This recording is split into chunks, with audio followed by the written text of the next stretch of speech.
జనసేన ఆవిర్భావ దినోత్సవ సభకు రాజమండ్రిలో అన్ని ఏర్పాట్లు పూర్తయ్యాయి. ఈ సభ నుంచి పార్టీ అధినేత పవన్ కళ్యాణ్ ఎన్నికల శంఖారావం పూరించనున్నారు. మరింత సమాచారం మా కరెస్పాండెంట్ రాజబాబు అందిస్తారు. Rajababu, over to you. రాజమండ్రిలో జనసేన ఆవిర్భావ సభకు సర్వం సిద్ధమైంది. అంటే ఈరోజు ఆర్ట్స్ కళాశాల గ్రౌండ్స్లో జనసేన ఆవిర్భావ సభను నిర్వహించేందుకు ఇక్కడ అన్ని ఏర్పాట్లు కూడా పూర్తి చేశారు. మనం ప్రస్తుతం రాజమండ్రి ఆర్ట్స్ కళాశాల గ్రౌండ్స్లో ఉన్నాము. ఇక్కడ విజువల్స్లో చూడొచ్చు, ఇప్పటికే జనసేన నాయకులు శ్రేణులు ఇక్కడికి వచ్చి ఏర్పాట్లను కూడా ఇక్కడ పర్యవేక్షిస్తున్నారు. ఇక్కడ భారీ స్థాయిలో అంటే ఉభయ గోదావరి జిల్లాలతో పాటు రాష్ట్ర నలుమూల నుంచి జన సైనికులు పెద్ద ఎత్తున తరలి వచ్చే అవకాశం ఉన్న నేపథ్యంలో ఇక్కడ భారీ స్థాయిలో కూడా ఏర్పాట్లు చేస్తున్నారు. మనము విజువల్స్ చూస్తున్నాము. ఇదే ప్రాంతంలో ఈరోజు సాయంత్రం 4 గంటలకు జనసేన ఆవిర్భావ సభ నిర్వహించనున్నారు. జనసేన అధ్యక్షులు పవన్ కళ్యాణ్ ఇక్కడికి హాజరయ్యి వచ్చే ఎన్నికలకు సంబంధించి దిశానిర్దేశం కూడా ఇక్కడ చేయబోతున్నారు. అంటే ఈ ఏర్పాట్లకు సంబంధించి జనసేన నాయకులు ఏమనుకుంటున్నారు, వారి అభిప్రాయాలు కూడా తెలుసుకుందాం. అంటే రాజమండ్రి జనసేన పార్లమెంటరీ అభ్యర్థి డాక్టర్ ఆకుల సత్యనారాయణ కూడా మనతో ఉన్నారు. ఆయన అడిగి మరికొన్ని విషయాలు తెలుసుకుందాం. సార్ చెప్పండి, అంటే ఈరోజు జనసేన ఆవిర్భావ సభతో పాటు ఎన్నికల శంఖారావంగా భావిస్తున్నారు.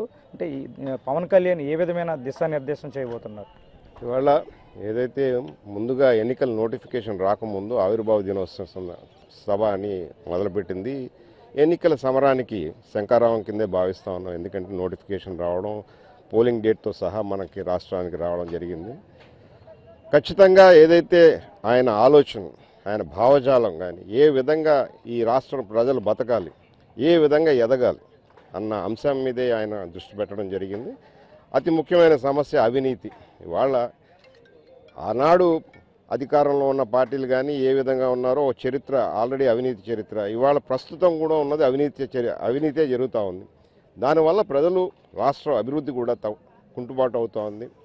యువతకి ఉద్యోగ కల్పనలో కానీ లేకపోతే ఏ విధంగా పిల్లలకి ఒక నాణ్యమైన విద్య పరంగా కానీ నాణ్యమైన వైద్య పరంగా కానీ లోటుపాట్లు ఉన్నాయో వీటిని సరిదిద్దగల దమ్ము, ధైర్యం, ఒక దృఢ నిశ్చయం ఉన్న వ్యక్తి పవన్ కళ్యాణ్ అని ప్రజలందరూ కూడా నమ్ముతా ఉన్నారు. ఇక్కడ ఏర్పాట్లన్నీ కూడా చురుగ్గా సాగుతూ ఉన్నాయి. అంటే ఈరోజు అంటే మేనిఫెస్టో కూడా ప్రకటించే అవకాశం ఉందని చెప్తున్నారు. అంటే ప్రస్తుతం ఎలా ఉండబోతుంది?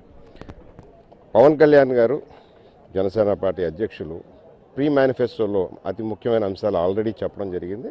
దాని ఎలాబరేషన్ కూడా ఇంకా డీటెయిలింగ్, రైతాంగ సమస్యల మీద కానీ విద్యార్థులకు సమస్య కానీ యువతకు ఉపాధి కల్పించే ప్రణాళికలు కానీ ఖచ్చితంగా ఈ వేదిక ద్వారా రాష్ట్రం నలుమూల నుంచి వచ్చిన జన సైనికులతో పాటు ఈ రాష్ట్రంలో ఉన్న ప్రజానికి అందరికీ కూడా తెలిపే అవకాశం ఉంది. ఇప్పటి వరకు కూడా మనం ఇక్కడ రాజమండ్రి జనసేన పార్లమెంటరీ అభ్యర్థి డాక్టర్ ఆకుల సత్యనారాయణతో కూడా మనం మాట్లాడడం జరిగింది. మొత్తానికి చూస్తే కనుక జనసేన ఆవిర్భావ సభకు పెద్ద ఎత్తున జన సైనికులు తరలి వచ్చే నేపథ్యంలో పెద్ద ఎత్తున ఇక్కడ ఏర్పాట్లు చేస్తున్నారు. అంటే తూర్పు సెంటిమెంట్తో ఈ జనసేన ఆవిర్భావ సభతో పాటు ఎన్నికల శంఖారావంగా కూడా ఈ సభను జనసేన నాయకులు భావిస్తున్నారు. మొత్తానికి అంటే ఈ సభ ద్వారానే పవన్ కళ్యాణ్ ఎన్నికలకు సంబంధించి, ఎన్నికల వ్యూహానికి సంబంధించి దిశానిర్దేశం కూడా చేయబోతున్నారని కూడా ఇక్కడ నాయకులు చెప్తున్నారు. మొత్తానికి చూస్తే కనుక ఈరోజు సాయంత్రం 4 గంటలకు ఇక్కడ జనసేన ఆవిర్భావ సభ, ఎన్నికల శంఖారావం కూడా ఇక్కడ ప్రారంభం కానుంది. ఇది రాజమండ్రి ఆర్ట్స్ కళాశాల మైదానంలో జనసేన ఆవిర్భావ సభ ఏర్పాట్లకు సంబంధించిన పరిస్థితి. వీడియో జర్నలిస్ట్ సతీష్తో రాజుబాబు, ఏబిఎన్ ఆంధ్రజ్యోతి, రాజమండ్రి.